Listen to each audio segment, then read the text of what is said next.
नमस्कार. 365 दिवसाच्या या व्याख्यानमालेमध्ये आज आपला या ठिकाणी या व्याख्यानमालेचा 54वा भाग माइंडसेट आणि व्यक्तिमत्व विकास यामधला पुढचा विषय आपण या ठिकाणी घेतोय तो आहे नाही म्हणायला शिकण्याची एक कला. म्हणजे शब्द दोनच अक्षरांचा आहे, पण या दोन अक्षरी शब्दांची करामत आणि त्याचा होणारा परिणाम हा या ठिकाणी अत्यंत महत्वाचा आणि चांगला आहे. त्यामुळं गेल्या आठवड्यात ज्या वेळेला आपण हे बघितलं या सदरामध्ये की अ, आपण नकार पचवायचा कसा हे ज्या वेळेला आपण बघितलेलं आहे, तसंच या ठिकाणी नाही म्हणणं ही जी काही कला आहे ती कला देखील आपण या ठिकाणी समजून घेण्याचं अत्यंत महत्वाचं काम आपल्याला करायचं आहे लक्षात पद्धतीनं. कारण आपण बऱ्याच वेळा लक्षात आहे की बरेचसे नाही म्हणणं याचा अर्थ काय असतो, तो उद्धटपणा नाही, तर स्वतःची वेळ, स्वतःची या ठिकाणी क्षमता, स्वतःची ऊर्जा आणि स्वतःच्या ज्या काही मर्यादा, प्राधान्यक्रम जो असतो, प्रायोरिटीज याचा तो एक रिस्पेक्ट असतो.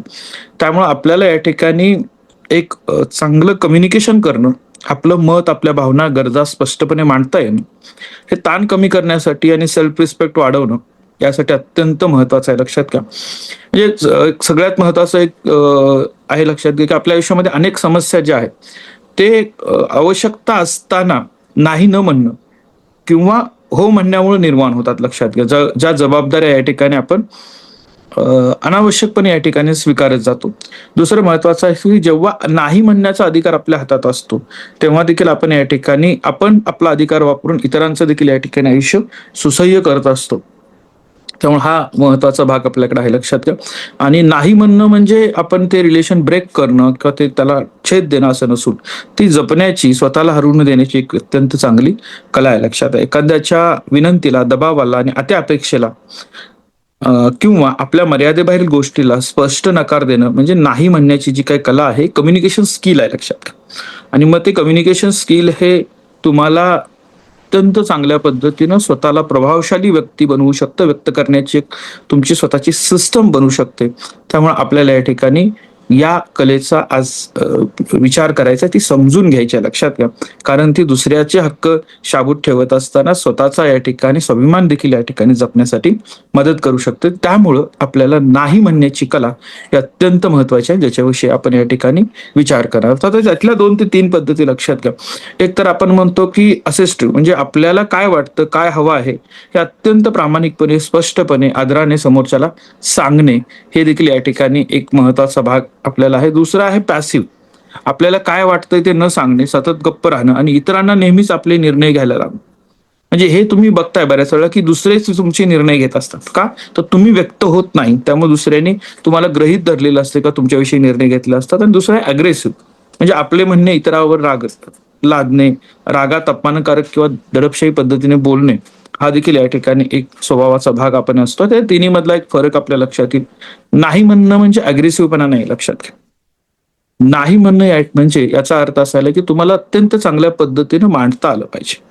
नाही म्हणण्याची चांगली कला असणारी व्यक्ती ही पॅसिव्ह व्यक्तीला हरवते, स्वतःतला पॅसिव्ह व्यक्ती जे असते त्याला हरवते आणि आदराने दुसऱ्याला न दुखवता अत्यंत चांगल्या पद्धतीनं समोरच्याला त्याच्या आणि स्वतःच्या मर्यादा स्पष्ट करते हे जातं. आता का अवघड जातं आपल्याला नाही म्हणणं? एक तर आपल्याला भीती असते की लोक काय म्हणतील. एक प्रयत्न आपला असतो की सगळ्यांना सुखी ठेवता येईल का, सर्वांनाच आनंदी ठेवता येईल का. चांगला माणूस म्हणजे नेहमी मदत करणारा माणूस हा गैरसमज लक्षात घ्या. सगळ्यात महत्वाचं म्हणजे सगळ्यांचं सगळं ऐकणं किंवा सगळ्यांना सगळ्या पद्धतीनं मदत करणं म्हणजे चांगला माणूस, हा एक गैरसमज आपला असतो. त्यानंतर आपल्या ठिकाणी आपल्याला एक कॉन्फ्लिक्ट होऊ नये, काही वाद होऊ नयेत याचा एक प्रयत्न आपल्याला असतो. त्यानंतर सेल्फ एस्टीम आपण कमी असतो. आपल्याला नेहमीच कुणाच्या तरी अप्रुव्हलची गरज असते. म्हणजे आपण काही बोललो तर मला कुणीतरी त्याला ऍक्सेप्टन्स दिला पाहिजे असं वाटत असतं. आणि सगळ्यात महत्वाचं, नकार दिल्यानंतर जे काही एक्झिस्टिंग तुमचे रिलेशन्स आहेत त्या व्यक्तीबरोबर असणारे, ती तुटण्याची एक भीती आपल्याला असते. ही काही कारणं आहेत की ज्याच्यामध्ये आपल्याला याचा अडथळा होतो की आपण नाही म्हणू शकत नाही. पण अशा परिस्थितीमध्ये ज्यावेळेला आपण हो म्हणतो त्यावेळेला नेमक्या या ठिकाणी अडचणी काय येतात. एक तर आपल्यावर अनावश्यक कामाचा ताण वाढतो. आपला वेळ आपल्यासाठी न राहता तो वेळ संपत जातो या सगळ्या गोष्टींची सारवासारव करत असताना. तुमचं जे स्वतःचं उद्दिष्ट आहे, टार्गेट आहे, ते या ठिकाणी तुम्ही थोडंसं डिस्ट्रॅक्ट होता किंवा त्याच्यावर फोकस करणं सोपं होत नाही किंवा सहज होत नाही. लक्षात घ्या. त्याच्यानंतर आपण बघतो की इतर लोक मग आपल्याला त्यांच्या बाउंड्रीज न लक्षात घेता कन्सिडर करायला लागतात किंवा आपल्या अधिकारांवर मोठ्या प्रमाणात त्यांनी आक्रमण केलं आपल्याला बघायला मिळतं. आणि मग आपल्या गरजा महत्वाच्या नाहीत की काय, अशी एक या ठिकाणी भावना आपल्याबद्दल आपलीच निर्माण होण्याची शक्यता या ठिकाणी असते. लक्षात घ्या. हे काही तोटे वेळेवर नाही म्हणण्यासाठी असतं. मग हे काय शिकवतं, नाही म्हणणं नेमकं आपल्याला काय शिकवतं हे महत्वाचं. एक तर तुम्हाला स्वतःचं जे काही व्हॅल्यू आहे, स्वतःच्या नजरेमधली स्वतःची किंमत, ज्याला तुम्ही शब्द वापरता, तो तुम्हाला शिकवतो. दुसरं महत्वाचे तुमच्या प्रायोरिटीज ज्या आहेत त्या प्रायोरिटीज तुम्हाला अत्यंत ठामपणे मांडता येतात, त्या ठामपणे या ठिकाणी तुम्हाला चॅनलाइज करता येतात. तिसरं महत्वाचं तुमच्या इमोशन्स जे आहेत त्या इमोशन्स तुम्हाला या ठिकाणी चांगल्या पद्धतीने कंट्रोल करणं ह्या नाही म्हणण्याच्या आर्टमुळे तुम्हाला जमतं. त्यानंतर या ठिकाणी तुमच्या बाउंड्रीज सेट करणं, मर्यादा ज्याला म्हणतो आपण, त्याच्याबद्दल लक्षात घ्या. त्या मर्यादा आपण या ठिकाणी सेट करू शकतो. आपले जे काही रिलेशन्स आहेत, प्रोफेशनल असतील, पर्सनल असतील, हे चांगल्या पद्धतीनं मेंटेन करणं, त्याच्यातली लॉयल्टी मेंटेन करणं हे तुम्हाला या ठिकाणी शक्य होतं. आणि कुठल्याही पद्धतीची गिल्ट न बाळगता निर्णय घेणं सहज सुंदर होतं. लक्षात घ्या. त्यामुळे आपल्याला ही जी काही कला आहे नाही म्हणण्याची, ती आपल्याला या ठिकाणी समजून घेता यायला पाहिजे. का गरजेचे आहेत बाउंड्रीज हा शब्द ज्यावेळेला मी वापरतो, काही हेल्दी बाउंड्रीज ज्या गरजेच्या असतात, कारण तुमची वेळ आहे, तुमची एनर्जी आहे, तुमच्या इमोशन्स आहेत, याची प्रत्येकाची एक पर्सनल स्पेस असते. लक्षात घ्या. मी किती मदत करू शकतो, हे काम मी आत्ता करू शकतो की नाही, हे मला मान्य आहे की नाही, माझ्यासाठी ही वेळ योग्य आहे की नाही, हे सर्व या ठिकाणी आपल्या बाउंड्रीज. फॉर एक्झाम्पल लक्षात घ्या की तुम्हाला असं वाटतं की तुमच्याकडे 4 पैसे चांगले आहेत आणि मला इतरांना मदत करायची आहे, आणि तुम्ही जर लिमिट ठरवलं की मला 50 रुपये मदत करायची आहे, समोरच्याची गरज 2000 रुपये आहे, म्हणून तुमच्याकडे 50 आहेत आणि वरचे 1950 रुपये तुम्ही इकडून तिकडून गोळा करून त्याची मदत करताय, हे नाही होऊ शकत तुमच्यासाठी चांगलं. कारण त्या 1950 रुपयाचं बर्डन तुमच्यावर वाढणार आहे. तुम्ही तुमच्यासाठी सांगितलं माझ्याकडे 50 आहेत, बाकीचे माझ्याकडे नाहीत, हे 50 मला मदत करायचे आहेत, मी तुला मदत करतो, हे सांगता येणं शक्य आहे. मित्रासाठी ज्या वेळेला तुम्ही मदत करत असता, बऱ्याच वेळा मर्यादेच्या पलीकडे जाऊन मदत करणं हे तुम्हाला अडचणी निर्माण करतं स्वतःसाठी, हे लक्षात घ्या. हे जमलं पाहिजे. तुम्हाला या ठिकाणी मित्रांच्या बरोबर फिरायला जायचं आहे, ट्रिपला जायचं आहे, त्याच वेळेला तुमचे प्रायोरिटीचं काम जे घरचं आहे किंवा तुमच्या करिअरच्या संबंधात आहे, त्यावेळेला तुम्हाला अत्यंत चांगल्या पद्धतीने सांगता आलं पाहिजे की मला हे काम महत्वाचं आहे, माझी प्रायोरिटी आता काय आहे. आणि लोकांना हे समजलं पाहिजे की याच्या ठरलेल्या प्रायोरिटी ज्या आहेत त्या प्रायोरिटीचा सर्वात आपण देखील करायला पाहिजे. मॅसेज स्ट्रॉंग देणं हे गरजेचं आहे. लक्षात त्याच्यावरती. त्यामुळे पहिल्यांदा काय करा की समोरच्याच्या अशा कोणत्याही अपेक्षा आपल्यावर वाढत असतात, आपल्याकडे या ठिकाणी ज्या वेळेला मांडणी केली जाते त्यावेळेला सगळ्यात महत्वाचं थोडा वेळ थांबा, विचार करा की कशा पद्धती आहेत, जेनजीच्या ज्या पद्धती आहेत. लक्षात, जेनजी काय करतं, डायरेक्टली नाही म्हणायचा प्रश्न घेत. हा ठीक आहे, मी थोडं विचार करून सांगतो. आता विचार करून सांगतो याचा अर्थच असा असतो की त्यांनी त्याच वेळेला ती गोष्ट नाही म्हटलेली असते, हे समजतं ज्या वेळेला तुम्ही त्यांच्या सोबत जास्त वेळ काम करायला लागता त्यावेळेला. लक्षात घ्या. एखादी प्रतिष्ठित व्यक्ती समोर बसलेली आहे, तुम्हाला चहाची आवड नाही, चहा घ्यायचा नाही, आणि चहा घेणार काय विचारल्यानंतर तुम्ही सांगितलं हा घेईन, आणि मग समोर आल्यानंतर तुम्हाला वाटते अरे मी तर चहा प्यायचंच नाही, माझी ऍसिडिटी वाढणार आहे, हे करणार आहे, मी काय करेन. अत्यंत छोटं उदाहरण आहे ते, लक्षात त्याच्यावरती. आणि मग चहा सोडल्याचं पण वेगळं गिल्ट आहे, समोरच्या व्यक्तीचा पहिल्यांदा मला आदर करायचा होता, आदर पण राखू शकलो नाही, या कन्फ्युजन मध्ये आपण अडकतो का, असं आपल्या बाबतीत कधी झालंय का, याचा विचार करा. तुमच्याकडे ज्यावेळेला अधिकार होता की सुरुवात त्यांनी विचारलं होतं घेणार आहात का, मला नाही घ्यायचंय, मला आवडत नाही, मी घेतच नाही, किंवा माझा आत्ता झालेला आहे, हे बरेच पर्याय त्याच्यामध्ये असतात, याचा विचार करता आला पाहिजे. सगळ्यात महत्वाचं, समोरच्या व्यक्तीने एखादा प्रश्न विचारला, एखादं या ठिकाणी काम सांगितलं, तर पहिल्यांदा तुम्हाला ते खरोखरच करायचंय का हा प्रश्न विचारा स्वतःला. तुम्हाला त्यासाठी वेळ आहे का हा दुसरा प्रश्न विचारा. त्यानंतर ते तुमच्या प्रायोरिटीशी मिळतं जुळतं आहे का, हे देखील तुम्हाला जमायला पाहिजे. म्हणजे तुम्हाला युपीएससी करायची आहे आणि करिअर कट्टा जिल्हा नियोजन समितीमध्ये जर समजा तुम्हाला हे काम दिले की सोलर एनर्जीची जी कंपनी स्थापन होते त्यासाठी घराघरामध्ये जाऊन सर्वे करा, तर तुम्हाला हे सांगता आलं पाहिजे की माझा तो रोडमॅप नाहीये, मला जायचं युपीएससी कडे आहे, त्याच्याशी संबंधित काय असेल तर मला करायला आवडेल, हे ठामपणे सांगण्याची आर्ट ही महत्वाची आहे. तुमच्या प्रायोरिटी ज्या आहेत त्या प्रायोरिटी बाउंड्रीज फिक्स करण्यासाठी. लक्षात घ्या. आणि सगळ्यात शेवटचं या ठिकाणी स्वतःला विचारा की मी जर आत्ता हो म्हणालो तर नंतर मला कोणकोणत्या प्रॉब्लेम्सला सामोरे जावं लागणार आहे, हे देखील स्वतःला विचार. एवढं विचारलं, याची उत्तरं शोधली तर तुम्हाला नाही म्हणणं सोपं होणार आहे. आता हे नाही म्हणणं जे आहे ना ते तुम्हाला या ठिकाणी अत्यंत चांगल्या पद्धतीनं मांडता आलं पाहिजे. लक्षात, म्हणजे नो हे 2 अक्षर जी म्हणतो आपण त्याला, हा पूर्ण एक वाक्य असू शकतं आणि त्यासाठी फार मोठ्या एक्सप्लेनेशनची स्पष्टीकरणाची गरज असत नाही. लक्षात घ्या. त्यामुळे तुम्ही नेहमीच किंवा या ठिकाणी तुम्ही चुकीचं तुमचं चुकतं असं म्हणण्यापेक्षा मला आत्ता शक्य नाही, हा एक पर्याय होऊ शकतो का? मला आत्ता शक्य नाही म्हटल्यानंतर समोरच्या व्यक्तीला त्यावेळेला काहीतरी अल्टरनेट पर्याय सुचतात, तो त्याचा मार्ग करू शकतो. होल्ड ऑन करण्यापेक्षा तुम्ही या ठिकाणी या पद्धतीचं देखील या ठिकाणी उत्तर देऊ शकता की मला आत्ता हे शक्य नाही, माझ्याकडे आत्ता वेळ नाहीये, नंतर विचार करू शकतो की नाही, हा अधांतरी प्रश्न राहू शकतो. पण संबंधित वेळेला तुम्हाला पुढे जाता येत असं कारण असेल तर अगदी थोडक्यात देता येईल का? लांबलचक स्पष्टीकरण देत बसायची गरज नाही, अगदी थोडक्यात. कारण स्पष्टीकरण देण्याची सवय वारंवार लावणं हे देखील घातक आहे, लक्षात घ्या. न मागता स्पष्टीकरण देणं हे देखील घातक आहे. त्या गोष्टी आपल्याला करायच्या नाहीत. आणि त्याला जर पर्याय देता येत असेल आपल्याला, म्हणजे तुम्हाला एखाद्या मित्राला सोडायला स्टेशनवर जायचंय, त्याच वेळेला तुम्हाला समजा सकाळी आपलं 6:55चं लेक्चर अटेंड करायचं आहे. मित्रांनी सांगितलं मला सोडायला येतोस का? तुम्ही 54 दिवस सलग अटेंड केलाय, 55वा दिवस तुम्हाला मिस करायचा नाही. आणि मग तुम्ही मित्राला सांगितलं काम कर, मी तर सोडायला नाही येऊ शकत, पण माझा मित्र चाललेला आहे, त्याला स्टेशनवरच जायचंय, तो बाईकने जातो, मी त्याला सांगतो तो तुला सोडेल. त्या लक्षात. आता त्याला फक्त सोडायचीच व्यवस्था असेल तर तो बघेल, त्याला त्या मित्राची कंपनी आवडत नसेल तर तो स्वतः काहीतरी व्यवस्था करेल, पण तुम्ही त्याच्यातनं अगदी अलगदपणे त्याला पर्यायातून बाजूला येता. या पद्धतीच्या काही गोष्टींचा विचार आपल्याला करावा लागेल. आणि एकदा तुम्ही नकार दिल्यानंतर अरे मला त्याला नको, नाही म्हणायचं नव्हतं, मला त्याचं हे काम करायचंच होतं, याच्या गिल्टमध्ये नका राहू. तुम्ही एकदा सांगितलं बाबा हे मला पॉसिबल नाहीये, मला हे जमणार नाहीये, माझ्याकडे तो वेळ नाही, माझी ती प्रायोरिटी नाहीये, तो संबंधित व्यक्तीचा प्रश्न असतो, तो त्या पद्धतीने बघू शकतो. लक्षात घ्या. काही वाक्य लक्षात आहे त्याच्यामध्ये, नाही म्हणत असतानाची वाक्यरचना फार महत्वाची असते. तुम्हाला आता ग्रामर पण शिकायचं का आपण, पण काही वेळेला ते गरजेचं असतं चांगल्या पद्धतीने नाही म्हणण्यासाठी. नाही मला हे शक्य नाही, किंवा माफ करा मला आता हे वेळ देता येणार नाही, का मला हे करता येणार नाही, तर मी हे आत्ताच कमिट करू शकत नाही. पटदेश म्हणजे काय, नाही जमत आहे, नाही आरक्षण, असे काही नकारार्थी अरोगन्सी या ठिकाणी दिसणारी शब्द बाहेर पडण्यापेक्षा त्याला अत्यंत पोलाइटली नम्रपणे आपल्याला सांगता येईल का, जेणेकरून समोरच्याचा अपमान होणार नाही, हे देखील महत्वाचं असतं. कारण या नाही म्हणण्याची जर पद्धत चुकली तर त्याच्या रिॲक्शन फार वाईट असतात, लक्षात घ्या. त्याची काळजी आपण करायला पाहिजे. वेळ मागणारा नकार म्हणजे काय, की मी विचार करून सांगतो, आता नाही मला उत्तर देता येणार, बघू. हे देखील इनडायरेक्टली या ठिकाणी एक मेसेज असतो नाही म्हणण्याचा, लक्षात घ्या. मर्यादा सांगणार म्हणजे काय, माझ्या आत्ताच्या प्रायोरिटी वेगळ्या आहेत, आता मी यासाठी वेळ काढू शकत नाही, आता मला या माझ्या कामावर वेळ फोकस म्हणजे लक्ष द्यायचं आहे, लक्षात घ्या. पर्याय देणारे नकार म्हणजे काय, की मी मदत करू शकत नाही, पण इथं थोडं मी मार्गदर्शन करू शकतो तुला पुढे जाण्यासाठी, मी येऊ शकत नाही पण दुसऱ्या कोणाला तरी पाठवू शकतो. लक्षात. म्हणजे तुम्ही ह्या काही पर्सनॅलिटीज बघा की ते व्याख्यानाला बोलवलं त्याला यायचं नसेल तर ते म्हणतात मला थोडीशी अडचण आहे, पण ही व्यक्ती फार चांगलं बोलते, ही व्यक्ती फार चांगलं बोलते, याचा अर्थ त्याला यायचं नाही आहे, त्याने तुम्हाला पर्याय दिलेला आहे, हे लक्षात त्याच्या पद्धतीने. तर या काही पद्धती आपल्याला विचारात घेता येतील का? बॉडी लँग्वेज यावेळेला फार महत्वाची असते, लक्षात. नकार देत असताना तुमची बॉडी लँग्वेज फार महत्वाची असते, तुमचे आय कॉन्टॅक्ट अत्यंत महत्वाचे असतात, की तुम्ही कशा पद्धतीने बोलताय, तो आत्मविश्वास किती महत्वाचा आहे.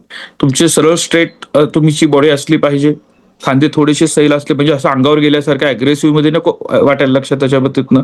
आणि या ठिकाणी अत्यंत शांत आवाजामध्ये तुम्हाला तो नकार सांगता यायला पाहिजे. नॅचरल तुमच्या याच्यावर एक्सप्रेशन चेहऱ्यावरचे असू द्यात, ते पॉझिटिव्ह असू द्यात, हे लक्षात घ्या. नुसतं हसत संकोचाने माफी मागत नकार देऊ नका, लक्षात. ह्या तिन्ही गोष्टी, हसत हसत नकार देणं समोरच्याला चुकीचं वाटू शकतं, संकोच ठेवणं किंवा माफी मागत नकार देणं, हे करू नका. तुमचा सेल्फ रिस्पेक्ट मेंटेन झाला पाहिजे. तुमचा या ठिकाणी मेसेज महत्वाचा आहे. नाही म्हणताना काय टाळायचं आहे, कुठलंही खोटं कारण देऊ नका, लक्षात. खोटं कारण देऊन ज्यावेळेला तुम्ही नाही म्हणता आणि ते ज्यावेळेला गोष्टी लक्षात येतं त्यावेळेला सरळ सरळ उघडं पडता तुम्ही, का तुम्ही त्यांना जाणीवपूर्वक टाळल्याचं लक्षात येतं आणि ते तुमच्या इमेज विषयी काही चुकीच्या गोष्टी, चुकीची मतं निर्माण करू शकतं. दुसरं, खूप लांबलचक या ठिकाणी एक्सप्लेनेशन देत बसू नका. खूप लांबलचक एक्सप्लेनेशन म्हणजेच काहीतरी तुम्ही लपवण्याचा किंवा काहीतरी चुकीचं सांगण्याचा प्रयत्न करता, असा त्याचा अर्थ असतो. गिल्टमध्ये जाऊन या ठिकाणी पहिल्यांदा नको नको नाही म्हणत आणि नंतर शेवटी त्याला होय म्हणणं, या प्रकारात तुम्ही पडू नका. हे टाळायचं आपल्याला. रागाने नकार देणं हे तुम्हाला टाळायचं आहे. जर अपेक्षित परिणाम तुम्हाला साधायचे असतील तर तुम्हाला ते स्किलफुली टॅकल करता यायला पाहिजे. उपवास टोमणे मारणं जे म्हणतो आपण त्याला, हे लक्षात घ्या, ते थोडंसं आपल्याला वाचायला पाहिजे. त्या गोष्टी करायच्या नाही, ते लक्षात, हे टाळायचं. म्हणजे पॅसिव्ह अग्रेसिव्ह स्टाईलने नकार देणं हे आपल्याला टाळायचं आहे. आणि आत्ता हो म्हणायचं नंतर मनामध्ये राग ठेवायचा, ही गोष्ट आपल्याला टाळता यायला पाहिजे. लक्षात त्याच्यामध्ये खुन्नस ठेवून तुम्ही स्वतःचा आणि समोरच्याचं दोघांची लॉस करत असता, हे लक्षात त्याच्याबद्दल.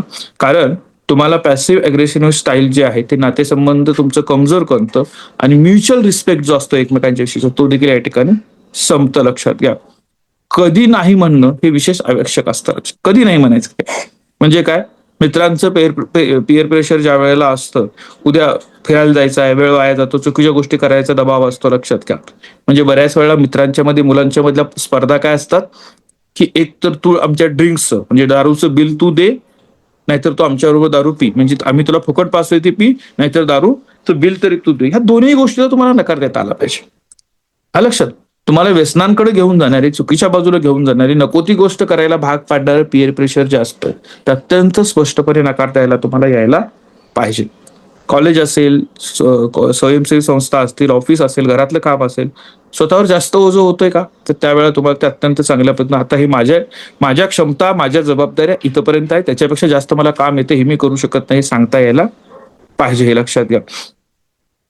कोणीतरी या ठिकाणी सहानुभूती वापरून किंवा तुमच्या काहीतरी चुका झाल्या त्याच्या आधारावर म्हणून तुमचं गिल्ट असतं, त्याचा गैरफायदा म्हणून सातत्यानं तुमचं काम करून घेत असेल, मदत मागत असेल, तर तिथं तुम्हाला नाही म्हणता यायला पाहिजे. हे लक्षात घ्या. त्याच्या पद्धतीनं सहानुभूती दाखवून समोरचा आपला गैरफायदा घेतोय का हे तुम्हाला स्पष्ट कळायला पाहिजे. तुमच्या वेळेचा अपव्यय जे आहे, म्हणजे जे तुमच्या टार्गेटला फोकस करणारं नाहीये, ज्याच्यावर तुम्हाला मदत होणार नाही, तर तुम्ही तिकडे यायला नाही पाहिजे. हे लक्षात. म्हणजे जर तुम्हाला असं वाटलं की करिअर कट्ट्यामध्ये चाललेली व्याख्यानमाला, करिअर कट्ट्या सिरीज आहे, मला काहीच उपयोग नाही करिअरसाठी, तर वेळ द्यायची आवश्यकता नाही. मग जिथं वेळ दिला पाहिजे तिथं तुमचा फोकस जायला पाहिजे. हे लक्षात घ्या. ह्याचाच अर्थ रील बघण्यामध्ये मला करिअरला वेळ द्यायचा, ते कसं कव्हर करता येईल, एआयचा वापर करून मला या ठिकाणी पुढे कसं जाता येईल, हे जितकं महत्वाचं आहे तसं योग्य वेळेला तुम्हाला नाही म्हणता यायला पाहिजे. आणि सगळ्यात महत्वाचं तुमचा वेळ, तुमचा रिस्पेक्ट, तुमची प्रायव्हसी, तुमचं मेंटल स्ट्रेस, या गोष्टी ज्याच्यामुळे धोक्यात येतात त्या गोष्टी अवॉइड कर. तिथं तुम्हाला नाही म्हणता यायला पाहिजे. हे लक्षात. त्याच्या बाबतीतनं नाही म्हटल्यानंतर गिल्ट येत असेल तर काय करावं, हा पण महत्वाचा प्रश्न आहे. म्हणजे त्यावेळेला तुम्हाला मी चुकीचा नाही आहे हे तुम्हाला स्पष्ट करता आलं पाहिजे, अगदी थोडक्यात व्यवस्थितपणे. प्रत्येक विनंती स्वीकारणं ही आपली जबाबदारी नाही. हे लक्षात घ्या. भरपूर विनंती समोरच्याला करता येतील, पण ती मान्यच केली पाहिजे ही तुमची जबाबदारी नाही. लक्षात घ्या. मर्यादा ठेवणं म्हणजे नातं तोडणं नाही. लक्षात घ्या. आपण आपल्या बाउंड्रीज फिक्स केलेल्या आहे, मग ते समोरच्याला तसं वाटत असेल तर मग त्याला वाटू द्या सगळं त्याच्यामध्ये. मग तुम्हाला ह्या गोष्टी लक्षात येऊ द्या. आपण सर्वांना खुश ठेवू शकत नाही हे एक वाक्य अधोरेखित करून ठेवा. काही लोक नाराज होणारच आहेत आणि त्यांच्या नाराज होण्याची सवय आपल्याला असायला पाहिजे. हे लक्षात त्याच्या बाबतीत. आणि स्वतःला एक सेल्फ रिस्पेक्ट किंवा सेल्फ इम्पॉर्टन्स ज्याला म्हणतात, प्रायोरिटी ज्याला म्हणतात, ती प्रायोरिटी आपल्याला देता यायला पाहिजे. हे लक्षात त्याच्या बाबतीत. त्याची प्रॅक्टिस कशी करा, हा प्रॅक्टिसचा भाग आहे. लक्षात घ्या. आतापर्यंत तुमच्या वयाच्या 17-18 वर्षापर्यंत जरी प्रॅक्टिस केली नसेल तर हा प्रॅक्टिसचा भाग आहे. नाही म्हणण्यासाठीचे वेगवेगळ्या पद्धती डेव्हलप कराव्या लागतील आपल्याला. म्हणजे आरशासमोर अशी 5 वाक्य म्हणून बघा. तुमचा आय कॉन्टॅक्ट, बॉडी लँग्वेज कशा पद्धतीने दिसतो, त्याचा इम्पॅक्ट काय येतो, स्वतः आपण नाही म्हणताना कसं दिसतोय, काय एक्सप्रेशन असतात, त्याचा आपल्यावर काय परिणाम होईल असं वाटतं, ते आपल्याला आवडतं का, मग दुसऱ्याला आवडेल हा नंतरचा प्रश्न आहे. त्यानंतर आधी जिथे जिथे कमी रिस्क आहे, लो रिस्क म्हणतात, अशा फॅक्टरमध्ये नकार देऊन सुरुवात करा.